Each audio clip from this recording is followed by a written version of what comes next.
three cars in the breakdown lane. And traffic is starting to jam up right there at 128. Continues to Montana rather that's southbound on 93. Expect delays there through Stoneham. Now closer into Boston, that Lever Connector downramp is totally tied up now. Coming off of 93, getting onto the Storwell Drive. Also want to watch out for an overheight truck. This never happened. Eastbound Storwell Drive, right at the Storwell Tunnel, right by Dartmouth Street. I got a crash reported now, 95 northbound by Route 1 in Dedham to watch out for. And a crash as well, northbound expressway, right at Savin Hill. The left-hand lane is blocked out there. Traffic is jammed from Granite Avenue. Let's check out the lower end of 128 now with David Strupolino with the WBZ News Radio Road Report. Looking good on 128 northbound through Needham, and it's wide open through Wellesley and Weston. The David Strupolino, WBZ News Radio Road Report. All right, it's still a pretty good ride this morning coming in from the west. No complaints along Route 9. The Pike is moving nicely from Framingham into the city. Lori Brandy, WBZ's traffic on the 3. Beginning to look like this is one of those days that we're going to get away with one here. Some sunshine now in Boston this morning. It's going to be an overall dry day today. However, it might be brighter than we had originally expected with some breaks of sunshine throughout the day today. Eventually, the clouds are going to win. They always do. And tonight and tomorrow morning, it's going to get a little bit dicey here in Greater Boston because we get some rain tonight. It's heavy after midnight. Portion of Saturday morning is going to be wiped out as well with some heavy downpours. After that, things start to calm down a little bit and it gets a little windier as a cold front moves in on Sunday and Monday. Start to see temperatures get back to where they should be for this time of year. It's been above average for several weeks now and will be again today to the mid-40s. 34 right now in Boston at 7:35. Coronavirus continues with its strength hold on Massachusetts. Nearly two-thirds of all cities and towns in the state now in the red zone at high risk for COVID-19 spread. A look inside the daily numbers comes from WBC's Carl Stevens. There are 74 fewer COVID-related deaths in Massachusetts, bringing the pandemic death toll to 13,156. That's according to the latest daily update from the State Department of Public Health. The report also shows an uptick in hospitalizations, bringing the number of COVID patients to more than 2,200. 454 are in ICUs. Hospitals statewide are at nearly 89% of capacity. There are more than 5,500 new cases of the virus, bringing the estimated number of active cases to more than 91,000. Carl Stevens, WBC Boston's News Radio. America is starting to get its act together and getting COVID shots into more arms. Some 11 million have rolled up their sleeves so far.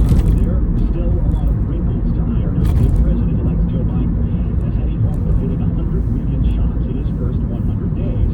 WBC's Chris Mama with some of the stumbling blocks. The Director of Infectious Diseases at South Shore Health will tell you the rollout hasn't gone smoothly. There are certainly missteps in the past that we can learn from, and I do believe that even now we're better than we were a month ago. Still, says Dr. Todd Ellerin, prevention, even more than a seamless flow of distribution with the efficacy of the vaccines, is most critical in the fight against COVID. There's no question that right now masks, physical distancing, optimizing ventilation inside, avoiding crowds, hand washing, all of those things are much more important and are going to contribute much more to flattening the curve than the vaccine. Chris Fama, WBZ, Boston's News Radio. The effort here in Massachusetts to keep up in-person learning continues for schools. But as WBC's Drew Mulholland tells us, it ain't easy. And it goes for coaches as well. High school basketball in a pandemic looks like this. Coming to the game in uniform, ready to go, masks on, and if there's a game before you, no locker room. You wait on the bus. Coaches consistently telling players it's all on them to do the right things. They need to do their part in order to keep the season alive, stop the spread, and I'm very proud of that because, it's definitely a challenge. Coach Dave Clay at Newburyport High School, but don't be fooled.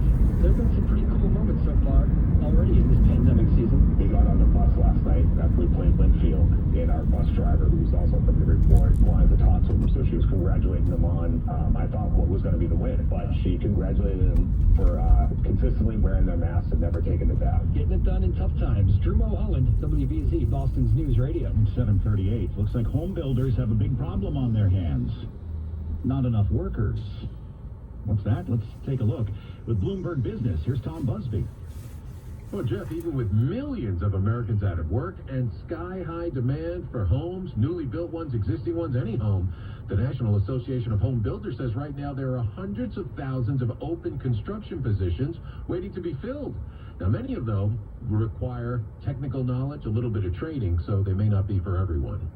On Wall Street, Dow futures down 129 points. Investors pouring over President-elect Biden's nearly $2 trillion American Rescue Plan, trying to see how much of that plan will get passed by Congress, including that $15 an hour federal minimum wage. And Waltham-based medical device maker Thermo Fisher buying a Belgian vaccine and drug maker called Viral Vector Manufacturing, going to pay about $880 million in cash. I'm Tom Busby, Bloomberg Business on WBZ, Boston's News Radio. Missing for more than a month, Rover finally comes home. Details on the way at 7:39. Place of work is open to interpretation these days, but your place where it means is clearly defined. Tell your smart speaker to play WBZ Radio on iHeartRadio. 1877 Carver Kids, KARS Carver Kids, 1877 Carver Kids, so take your car today. 1877 Carver Kids, KARS Carver Kids, 1877 Carver Kids, so take your car today. To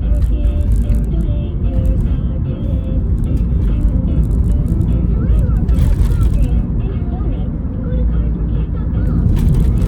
Kids gives us your point energy, your ultimate vacation voucher, and maximum tax deduction. 1877 Carver Kids, KARS Carver Kids, 1877 Carver Kids, donate your car today. Also accepting boats, motorcycles, RVs, and real estate donations. Panera's new flatbread pizzas are here. But to our new chef, Klaus, they're not just pizzas, they're masterpieces. Because it's not just cheese, it's hot and melted mozzarella and fontina cheese. It's not just sauce, it's market tomato red bell pepper sauce. And it's not just toppings, it's fresh mozzarella, basil, and grape tomatoes. Taste our delicious new flatbread pizzas today. Order online for pickup or delivery. Panera. Restrictions apply. Liberty Mutual Insurance Company presents and Doug. Breathe out and repeat after me. Liberty Mutual customizes your car insurance so you only pay for what you need. Liberty Mutual customizes your car insurance so you only pay for what you need. Your bird is even like Douglas, however, is even like you. It's our service that's actually fast.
Jaguars pulled former college national champ Urban Meyer out of retirement. Adam Kaufman, WBZ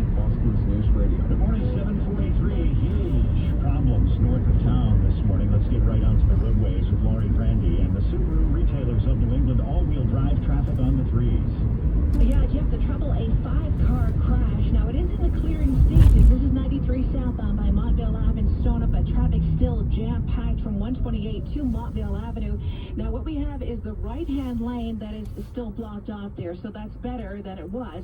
The right-hand lane still blocked off right there at Montvale Avenue, but expect delays heading in on 93 southbound. Closer into Boston, then you hit that lever connector, and that's heavy and slow all the way on to Storrow Drive. Some good news, though, northbound on the expressway at Savin Hill. They just cleared that crash there, and it's going to get better, but it is still tough from Granite Avenue to Savin Hill. Let's check in now on the lower end of 128 with David Struffolino and the WBZ News Radio Road Report.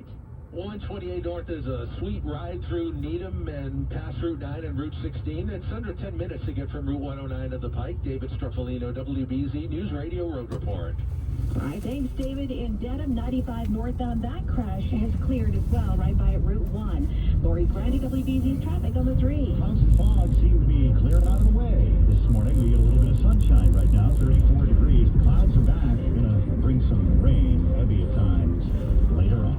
Live, local, and fiercely independent. This is WBZ News Radio. More mild temperatures here once again, mid-40s for a high, maybe even milder tomorrow, but that's where the problems start to stem in. We've got some heavy rain moving in to kick off our holiday weekend. It gets clearer and colder as we dig further in. Friday morning, January 15th here in Boston. I'm Jeff Brown. Thank you for being with us. Here are the 5 things you need to know at 7:45. Armed troops and barbed wire outside the U.S. Capitol. Governor Baker sends 500 Massachusetts National Guard troops to help out. Torpedo pen in hand, the governor wipes a massive state climate change bill out. Top lawmaker on Beacon Hill promises to send it back as is. Boston police investigate one of their own believed to be part of the mob in the attack on the U.S. Capitol. And Cambridge drug maker Moderna begins a trial for a 3rd booster shot as part of a study to determine if repeated COVID vaccinations will be necessary. Overnight, another federal inmate is put to death. Corey Johnson was the 12th inmate put to death at the federal prison complex in Terre Haute since the Trump administration restarted federal executions following a 17-year hiatus. Johnson's lawyers argued that the lethal injection would cause excruciating pain due to lung damage from his recent COVID-19 infection. The execution late Thursday and the scheduled execution of Dustin Hicks today are the last before President-elect Joe Biden takes office. Biden opposes the federal death penalty and has signaled he'll end the program. Todd Ant, ABC News. A horrifying story in Maine, where a 12-year-old girl is now facing attempted murder charges in the stabbing of her father. Police in Auburn say the girl is being held at a youth detention center in South Portland. The dad, in stable condition, being treated at a local hospital. Missing on the North Shore for more than a month. Man's best friend on the run is finally back home in Salem getting some much-needed R&R. Doggy's return getting a helping hand from a volunteer group. The door was left open and Zoe ran out of the home into the woods behind her house with her leash attached. Kristen Erickson is the president of Missing Dogs of Massachusetts. In this case, Zoe, the Black Lab Collie mix, was able to be reunited with her owner, who is in the midst of making a move to Maine. Missing Dogs of Mass is ready when dog owners are going through their worst nightmare. We have a lot of reach, around the state of Mass and a little bit into Rhode Island. If a dog goes missing, they sweep in to help with ideas, methods of trying to track the dog down, and they have plenty of partners. We work in conjunction with local animal control, animal rescue league, law enforcement. An all-volunteer organization, and they help lead to the happiest of endings, a dog being reunited with their owner. You can find them on Facebook and missingdogsmass.com. Jim McKay, WBZ Boston's News Radio. The Environmental Protection Agency